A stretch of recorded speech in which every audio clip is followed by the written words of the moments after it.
Detached homes were up about almost 2% year over year. Townhomes, holy shit, were up like almost 7 or 8% year over year. And then condos were down about 2%. So like do the math on that. Just not even the math, but just think about that subjectively for 1 second. When townhomes are getting pushed up that much, it makes it that much more unaffordable for people trying to get in. And we've talked about it in previous episodes that the average income in Ottawa, which is greater than the GTA, the average household income is about $129K. That's basically with a hefty down payment. That's your $550,000, which is that entry level townhome. That's going to be more and more unobtainable. And if we don't see wages increase, like you're going to have to look at the condo market. Welcome to the Ottawa Property Podcast with your hosts, Tony McNeil and Adolfo Alvarenga. Each week, they'll take a look at what's happening in the Ottawa real estate market and offer practical advice and insights for listeners. From market updates to success stories, they cover it all. Whether you're a first-time home buyer, a seasoned investor, or just curious about the property landscape in Canada's capital, they've got you covered. Sit back, get comfortable, and let's get into it. We're just going to wing it, I guess, as we normally do. Welcome back to another episode of the Ottawa Property Podcast. My name is Tony McNeil. I am a realtor based here in Ottawa, Canada, joined always by my co-host, Adolfo Alvarenga, Level 2 mortgage agent with referral mortgages. Every week, we're talking about what we're seeing in the market here in Ottawa, from buyers, sellers' perspectives, landlords, tenants, you name it, we'll talk about it. If you're listening on the audio platforms, so Spotify, Apple Music, and the other one, YouTube. The other one, the think main about one. it for a second. Drew a blank. Give us a like, will you? Leave us a comment. This is season 2. Believe it or not, I think this is episode 31 in total. Oh, wow. Isn't that crazy? Yes, so if you're following along, if you managed to listen to 31 episodes of this, let us know. If you want to hear us talk about something in particular, let us know. We're always looking for stuff to talk about. And that being said, Adolfo, what's up, man? How's it going? Pretty good. How's it going? Good week? Actually, interesting. I fell. If you can see my battle scars here. I was at a friend's house on Sunday. Okay. They live in a building in Orleans. And so Sophie and Luis and I left, and Luis had forgotten her phone, so she went back in to get it. And I'm just Sophie and I are just kind of playing in the grass or whatever. And you're a kid, you pretend to like tightrope walk and stuff. Yeah. So like there's like a ledge. And this is 8 p.m., so it's very dark at this point. But she was walking on this ledge, so I'm just following behind her. And the ground there's like one ledge here, which is a retaining wall, and then there was another one here, which is lower. But I didn't realize that there were two separate ones. Like I thought it was all. So I stepped in the middle of both of these concrete walls, and I shredded my ankle up. It was bruised. It was swollen. Hard to walk on for a couple of days. But today I'm feeling good. Okay. Wow. Bouncing back. That's that's unfortunate. Very unfortunate. But I was pretty pissed. I'm lucky it happened to you and not to Sophie. Agreed. You're absolutely right. It's funny enough. I was like, should I call the property management company and just make sure it doesn't happen to anyone else? Okay. And did you? And liability is a real thing. No, Yeah. I didn't. I took a lot of photos and documented. My dad was like, lawsuit. You gotta call. I'm Lawsuit. like, Dad, chill out, man. Okay, like. But there are some people that would do that. I agree, and I mean, perhaps if I had broken my ankle or it was worse of a sprain than it was, and it rendered me, not able to work or something, I would have considered it maybe. But the interesting part about that is that even in the lawsuit, you don't really need to walk to work, like for your role. True, yeah. So you just work on your couch and you get someone else to show your houses. No, I don't know. There was like a giant, those construction cones, the big, gigantic ones. There was like one of those down the ways. I'm like, is that their way of telling people not to go on this? Because that's a terrible thing. I just want to see someone else to get hurt, man. Like, no, if I was and a kid, it's I would be definitely playing on that too, right? Yeah, and it's definitely like understanding, like it's, but it's like you're talking about that cone, like maybe somebody moved it. Like Perhaps I was at a rental property. When was it? When was the Panda game? The day of the Panda game, Sunday. Okay. And I see Carleton University, some students basically walking with a construction site Nice. sign. That was his fault. I knew it. Great. He took that. From There you go. Orleans. Maybe that's what it was. I mean, Glebe, Orleans, Whatever. big You never distance know, for it to man. have gone. I've done weirder stuff in college, man. Hey, yeah. So that's why I was like, I'm like, okay, well, like you see that happening. Those things happen, yeah. Yeah. But anyway, no, all being said, otherwise it's been a good week. And a client firm up on a new home construction project, which is kind of what I think we'll kind of run with on this episode. Okay. It's very fresh in my mind, and for those listening who don't know, like I did a lot of new home construction sales throughout the pandemic and afterwards and before with a couple of builders in the GTA area.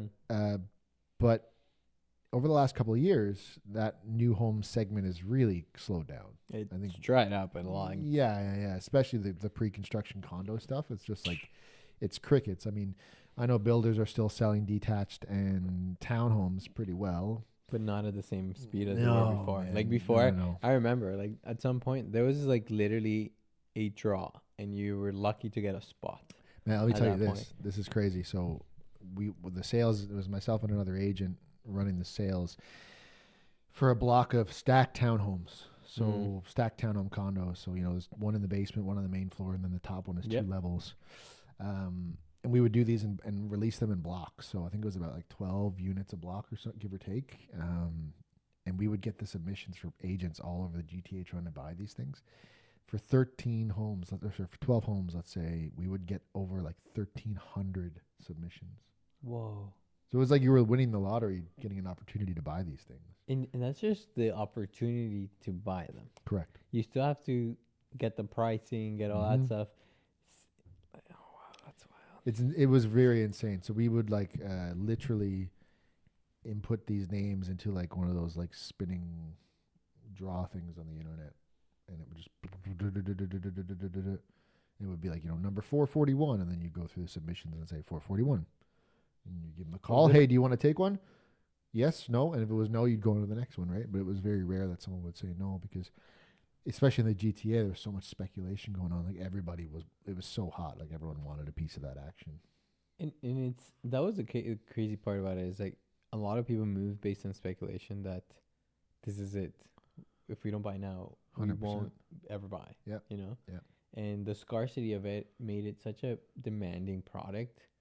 And it's hard to say it now because like obviously in hindsight you're like in the moment you're going with the flow, trying to make things like as predominant as what's going on, and it's like okay, you're trying to approve people for these things, but you don't realize that in that moment things could shift.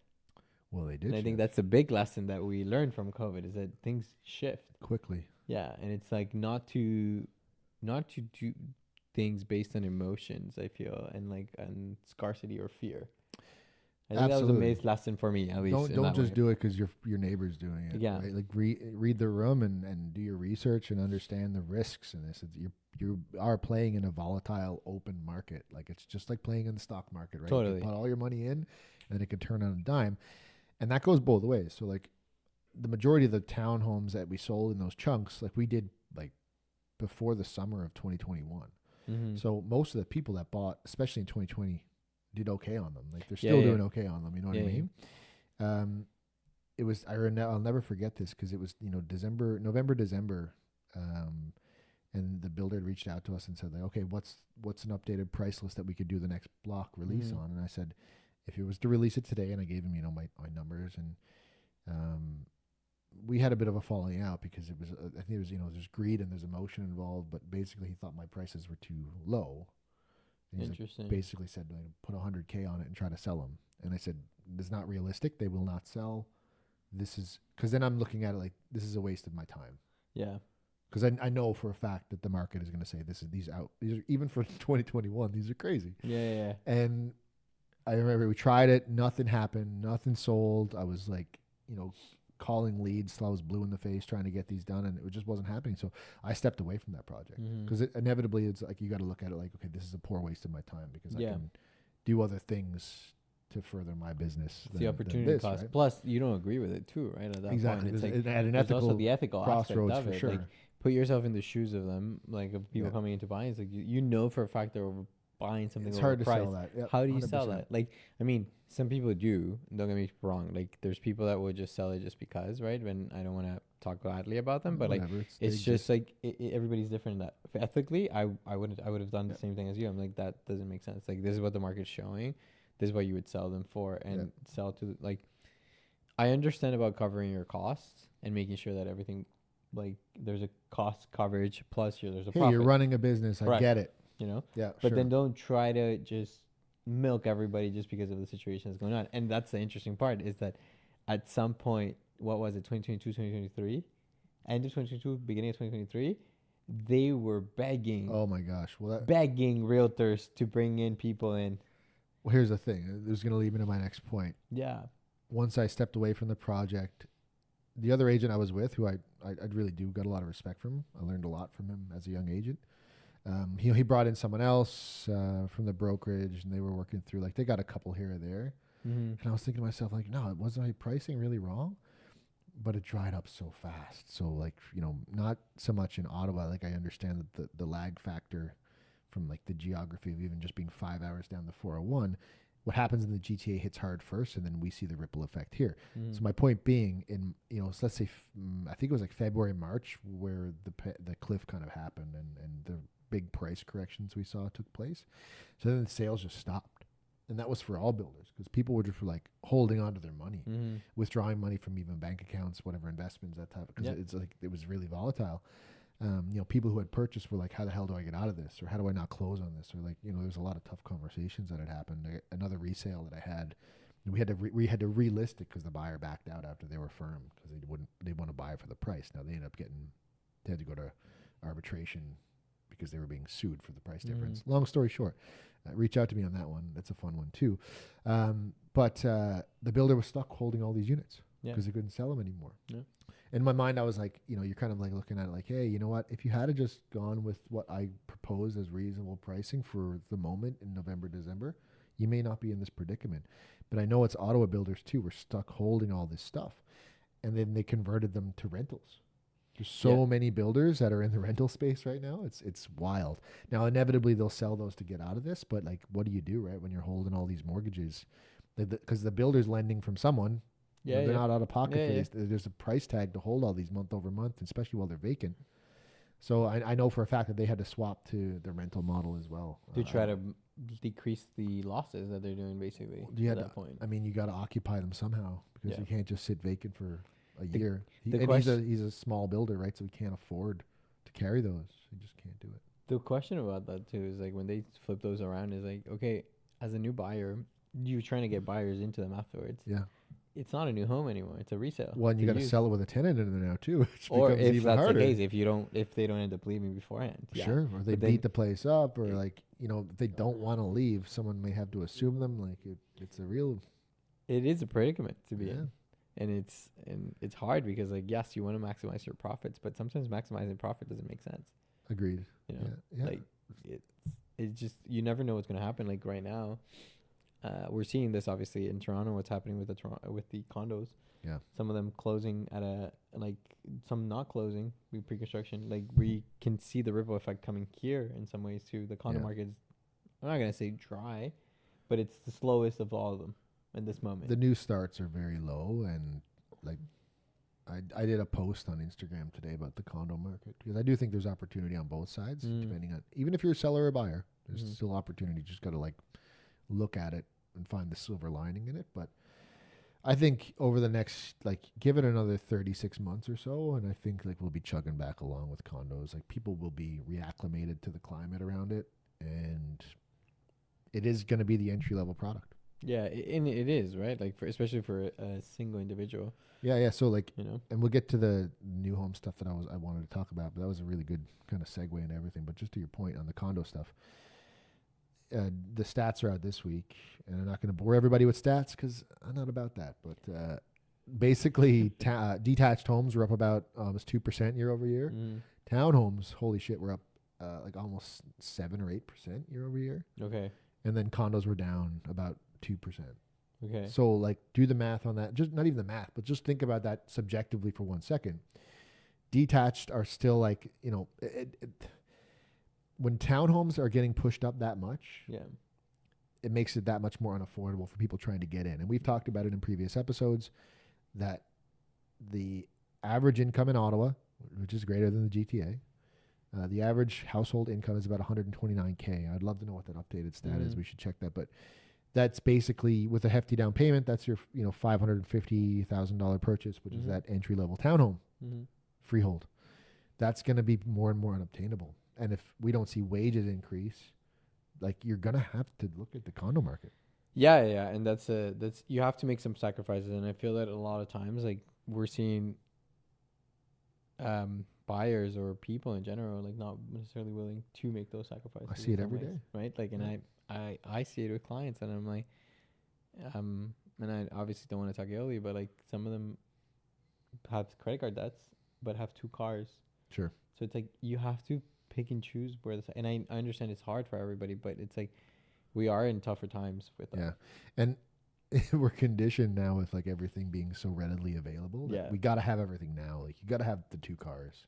You got to be quick. And you got to have nice vehicles. You got to have nice clothing. Like all Single this family home costs money, man. Like yeah, it's yeah. this perception thing. So to your point, like where does a sacrifice come from? What I thought was interesting in the experience this week with this new home, you know, coming from the space and knowing it well, it was kind of fun to go through the process again. Honestly, I really enjoyed it, and I won't name names or anything, but like the gentleman that we worked with at the sales center, fantastic. Like if Justin's listening, he's the man. Well, whatever. His name is Justin. Who like there's a million Justins. I won't name names. But I mean, like I won't name the brand and the builder. You mean? Okay. Yeah, because like I'm gonna pick it apart a little bit, but I will say like his start with an M. Just kidding. Maybe. No. His professionalism and his expertise and his knowledge about the process was like next to none. Yeah. Like he probably arguably did it better than I was doing it back in the day. Amazing. Which I love to see because me as the agent looking to protect my clients, it puts me at ease too because I know that like you know they know what they're talking about. Yeah. Right. It didn't take 36 hours to get answers on questions. It was like same day, which is fantastic. Also probably leads me to believe that they need some sales, right?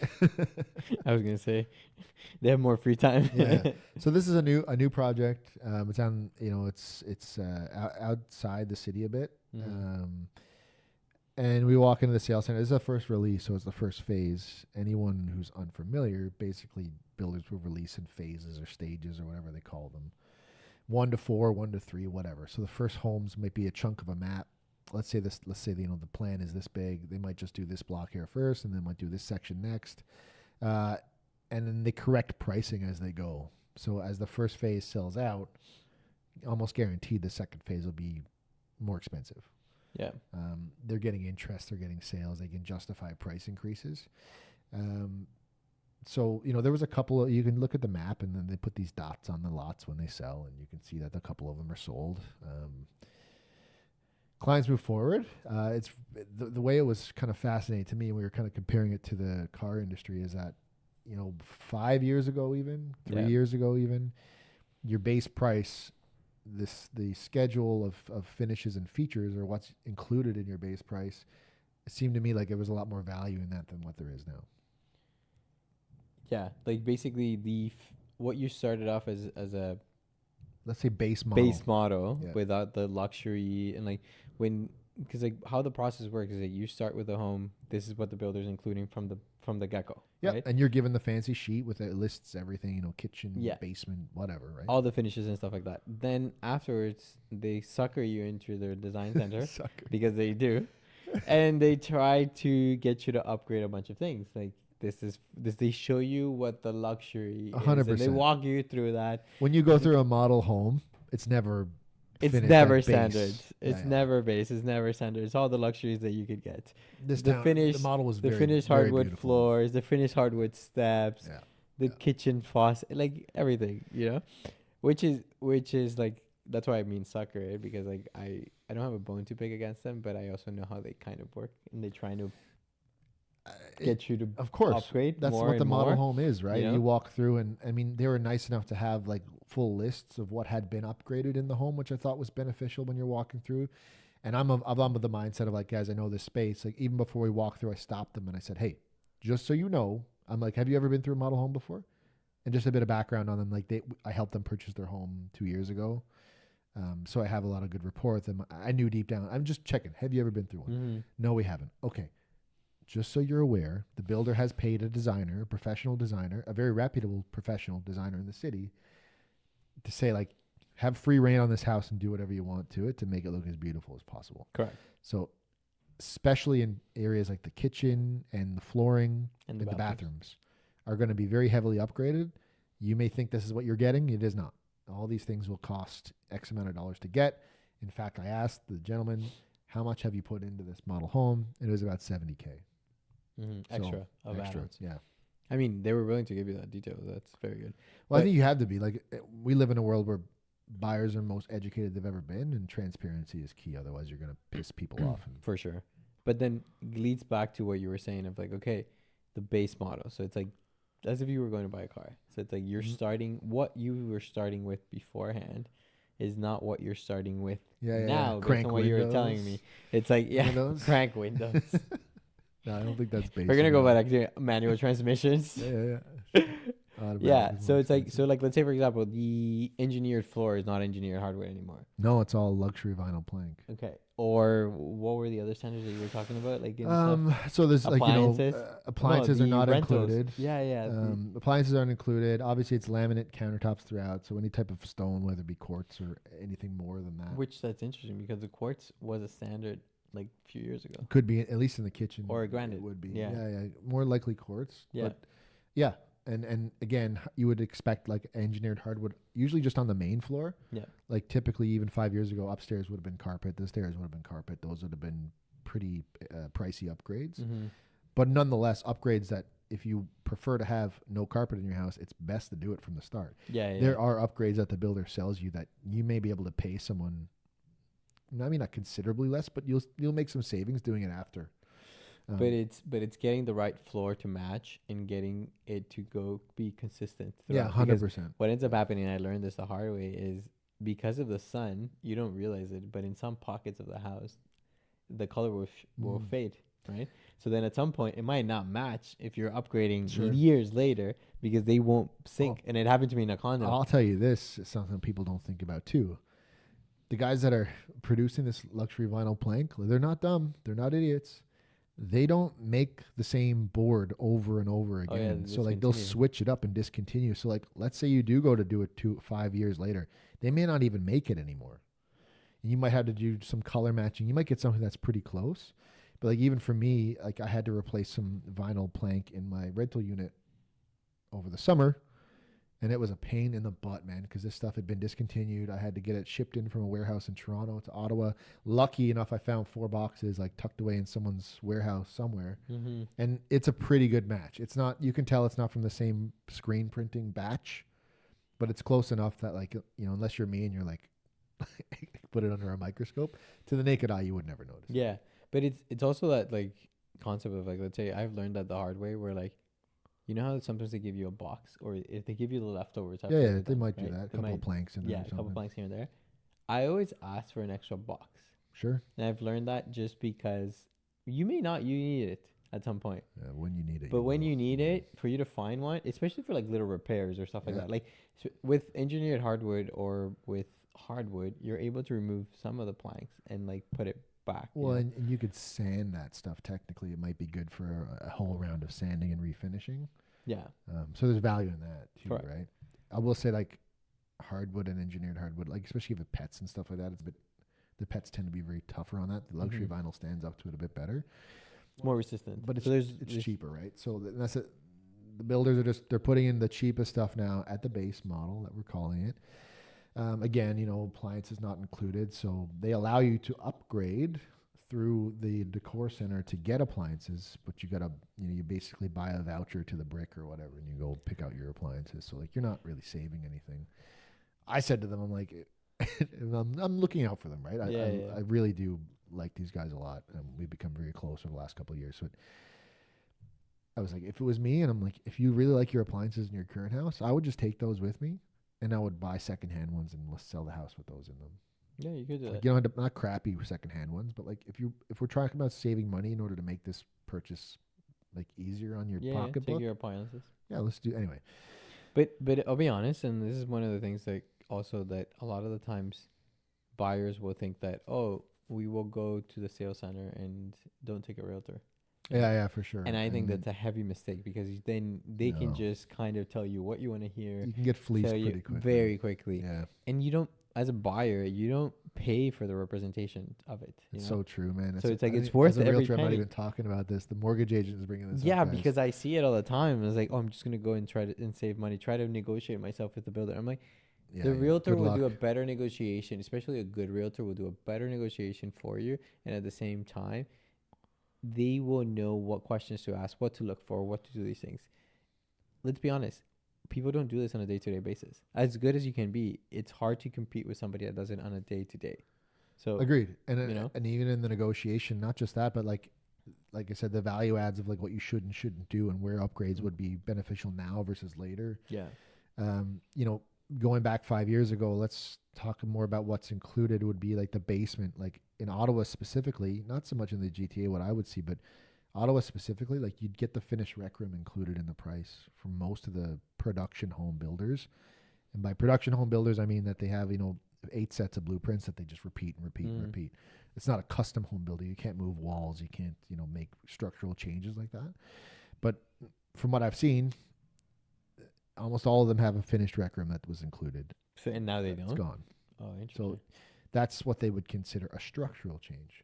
So they allow you to upgrade it from the start, and they can add it to the purchase price. But it's that would be the you can do a basement. You can do a basement with bedroom. You can do a basement with bathroom.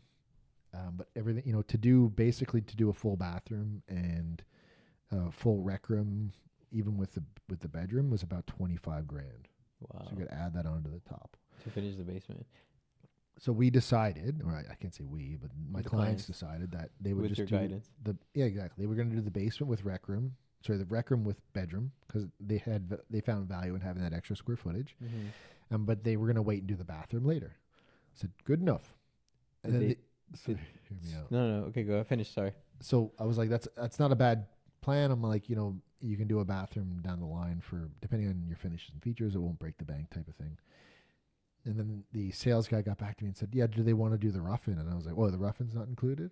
I'm like, no, rough-in's an upgrade. I'm like, well, I just call him, like, you got to do the rough-in. Yeah. And that's what I was going to ask. That was my Yeah, I question. know you were getting there. I was knew it. going Yeah, like, you're jumping the gun okay, on me. don't do the bathroom, yes, but ask for the rough-in, because that's the 100%. hardest. That's the most expensive thing. And it was reasonable. It was like $1,400 or something. Okay, so so you're going to do it. You got to do it. You got to do it. If you're at any point or planning to put a basement somewhere in your home, bathroom, like a bathroom, Oh, you got to have it. gotta have the rough-in, because if not, you're chipping into concrete, you're It's become connecting. so much more expensive. It's so much more money.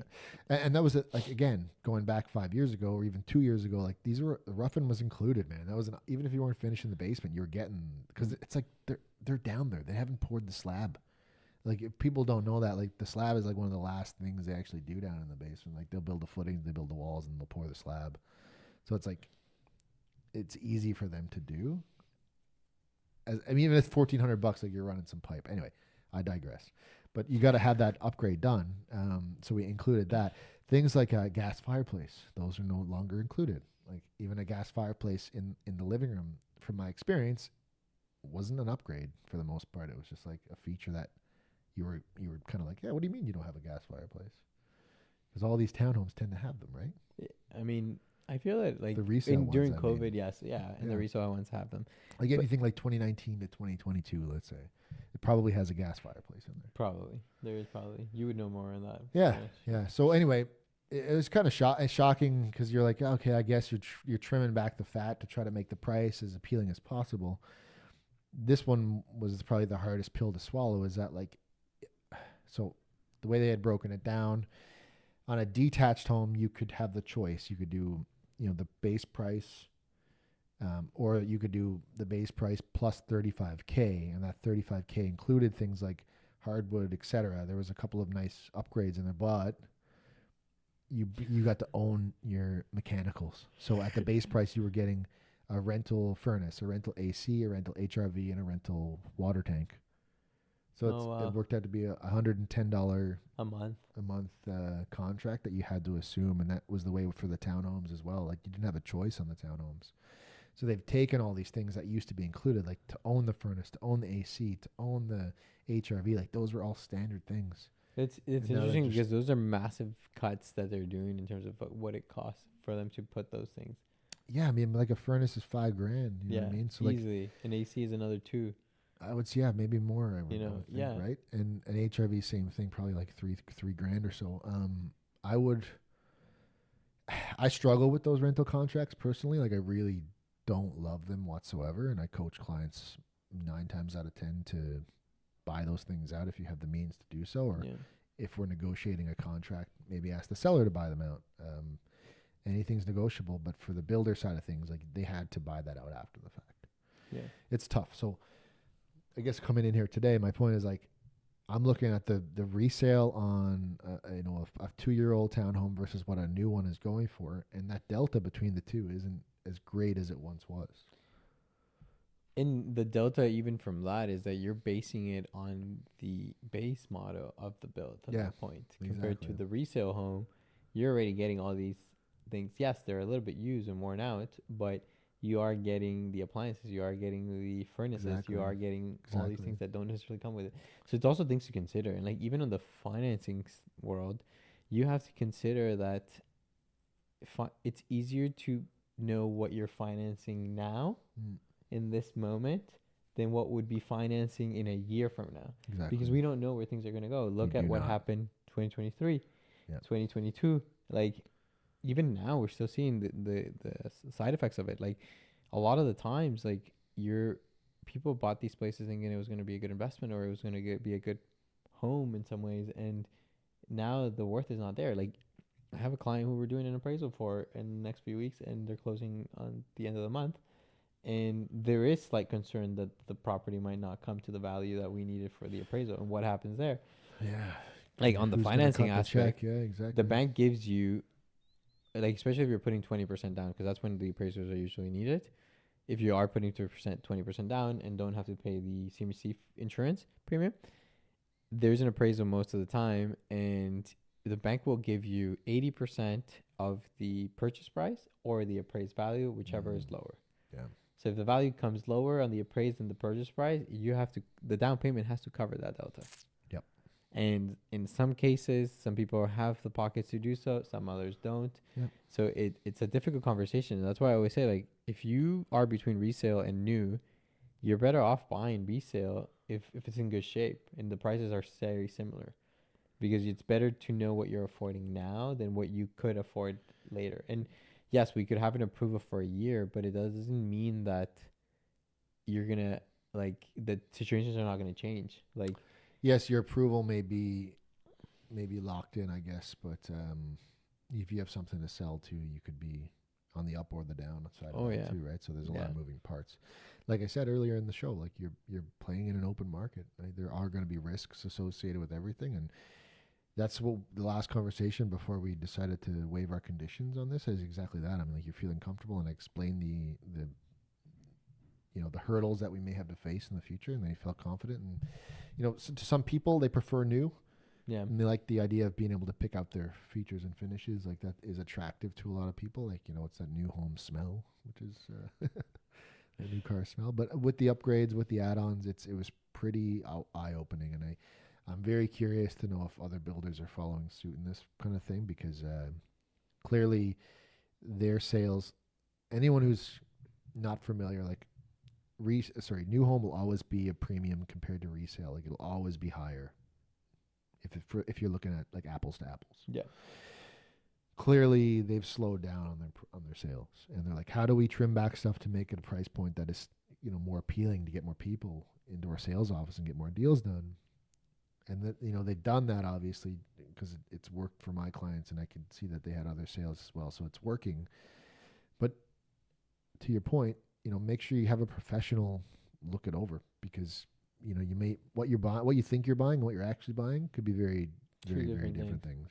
And buying on paper is so different. 100%. Because like you said, they'll show you the best of the best. Oh yeah. But it doesn't mean that you'll get the best of the best. Exactly. And on paper, it's hard to distinguish specifically what's good, especially because, like, unless you're a professional in this world where, like, you're a designer and you can kind of know what measurements are, what things are. Yeah. When you see it on a blueprint, it could be way smaller than what it actually feels just like. Numbers, really. 8 by 10 on paper versus what it is in they could be tiny. Yeah. They could be minimal, For and sure. For sure. And they try to maximize as much as they can, put as much bedrooms as they can, put as much bathrooms as they can, because that brings in value. But then it's like the sizing also matters. And I have a bone to pick. Why do your closets always have to be just a rod and a shelf? Like, Yeah, we had a conversation with them about can we upgrade closet systems, and typically it's not something that's really offered most of the time. You do it kind of after the fact, and which is cheaper to do it after, because IKEA has a beauty of 100% products and stuff like that. And that's a good point, and something I don't know how far along we are in this, but what we could say is that things like closets. They asked me about blinds because we saw that they do blinds as an upgrade. I'm like, guys, no, have someone else do the blinds. Yeah. Even like they're getting a backsplash with standard, and I'm like, that's fine. Like, you're not going to ask them not to do something that they're including in the price. But like, if a builder's not including a backsplash, you can do that after the fact too, guys. Yeah. I think one thing that should be abundantly clear in all this is that, the builders, like you've said, are in the business of making money. Yeah. And the premium that you pay on the upgrades tends to be where they make their best margins. Oh, and I think that's where you don't really notice how much of a margin that they make there, like how much of a markup there is on a lot of those. Like, there are some things that, like, let's say, I would say do them from the start. Yes, like let's say the rough-ins. Exactly. The rough-ins, the hardwood floors. Like, if those are things that you want to upgrade, do it, because it'll be way more economical for somebody to do it when there's nothing there, because there's no removal fee of it, right? Whereas, but other things like light fixtures, faucets, lights are huge. Kitchen cabinet, The pulleys and stuff like that. Yep. Like, you can do them after. Like, I've done it where, I don't know if this is still possible, but at least in the past, where I've asked the builder, I don't want any of your knobs, so don't drill holes on. Yeah, sure. Just leave them, and leave them like that. I think it would probably go 50-50. Some builders would say no problem, and some would say I gotta put something in, because if they leave it blank and then you mess it up, like, it could be a Tyrion thing where they're saying like, hey, this was like that, and the builder's saying, well, no, you asked me not to do that. I don't know.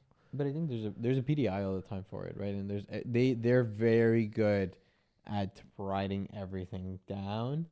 That sure. And they make mistakes in the past. Like, I know this for a fact. Like, and again, I'm not trying to talk negatively, but it's just like the experiences that I've had, or I've had clients with bad experiences that have happened. Where like they will tell you one thing and then end up did something else, but because of they write it in codes, and when they're writing, especially on upgrades, that you're not necessarily aware. You just sign. Yeah, and that's a very good point. Like, I've seen it, man. I've really seen it, like, on the sales side of things. Previously, in my new home experience, I've seen people like get the completely wrong finish on their floors. Yes. And they say, well, my floor was supposed to be matte and it's shiny. Yeah. And then they look up the code and what was in it, because they'll have you initial everything. Yeah. And you'll sign everything, and they'll say, this was it. Like, you had a chance to review this, and this is what you signed off on. Like, and maybe it was the builder's mistake, but you signed off it. Exactly. You signed off. You didn't actually look up the product and see what it was. Like, you got to be so careful, man, because once you sign it, it's moot point. Like, they're not going to come in and rip up your tile floor to give you flat, because they'll fight it tooth and nail. Like, in my experience, anyway. Yeah, and that's the difficult part, right? Like, that's why the professional makes a very big importance of it. Like, I know obviously these are things to like anybody could miss, but like, it's because it's happened to us in the past. Or it's happened to some clients, like, you are kind of aware of it, and at that point you're looking for it. And it's like, okay, look, make sure that you know this and this and this, because it's not, you may go with them to the design center for the appointment, right? You may or may not. I know that in the past, you guys as a team use a designer, would send a designer with them to kind of help them out. Done that, but you're not there with them when they're signing the documents, confirming that stuff. So, but you want to give them a heads up and be like, hey, just make sure that you tell her this is the codes. You see the codes, because that's what you see. You just see codes of them writing it, right? And it could easily turn into big, massive mistakes. But because you signed off on it, it's just exactly they have to leave it like that. No, so it is what it is. I mean, this whole tile fiasco that I was talking about, I'd come in after and never sold the guy the house and never represented the builder when they sold it to him. But being on site so much, and the new sales, like, he brought me in to see it, and he's like, this is supposed to be, and I'm just like, man, I wish I could help you. I cannot help you. And then the builder stood firm in their stance of saying, like, I'm sorry, but you signed it. No. We're not, this is like a massive house. They're like, it's probably like 1,500, 1,600 square feet of tile. They're not going to come in and do. the last thing they want to do is to take everything apart and have to do it because it's an expense on them. Well, and they got to right? put up the family somewhere else too, and it takes time and money, right? Yeah. Interesting episode. I don't Hey. know. I would say that the big takeaway is not like it's funny. I didn't even think about it, but like we had a couple of the team had some clients this week past that purchased some houses through builders without them, Yeah. and it was something that we talked about in our team meeting last week. Was that like, guys, how do we, what's the value proposition on this type of stuff? Like, how do we help our people? Mm-hmm. Because they're, they could be getting into these situations, they don't know about it, they don't have someone representing them. Like, they're not going to have a leg to stand on. So I guess the big takeaway is, if you're thinking about new homes, if you have questions, if you have stories, like, reach out to either of us. And Adolfo can do really great financing for pre-construction where, you're getting a rate saved and that stuff. Like, there are options for you. Yep. A couple of the big banks have some good products for that type of stuff. Like, I know TD's usually pretty good for it. Yeah. Anyway, food for thought. Again, it's have conversations. Let us know. Yeah, exactly. Bring us up. Agreed. What do you have to lose by having a conversation? Well, you could have a lot to lose if you go in blind. If you don't have it, that's for sure. Yeah, that being said, let us know what you think, guys. Give us a like. Keep us posted. Give us a like. Share it with someone who might be buying a new house and needs a little bit of extra help along the way. And we'll come back next week with a new topic. That was pretty good. I don't know. That was a good chat. Or is even considering buying, Yeah, exactly. It's worth a shot. I think, the new home space is going to seem more appealing to people, especially at those price points when they're looking at what a resale home is cost. But they don't understand what isn't included. Yeah, so compare apples to apples, not apples to oranges. 100%. Yeah, you don't want to sit down in a design appointment and then all of a sudden you're in at like 50 G's because you got to buy appliances, you got to buy flooring, rough-ins, etc. So let us know. Let us know what you think. Drop us a like, and we'll see you next week. Have a good weekend. Ciao. Ciao.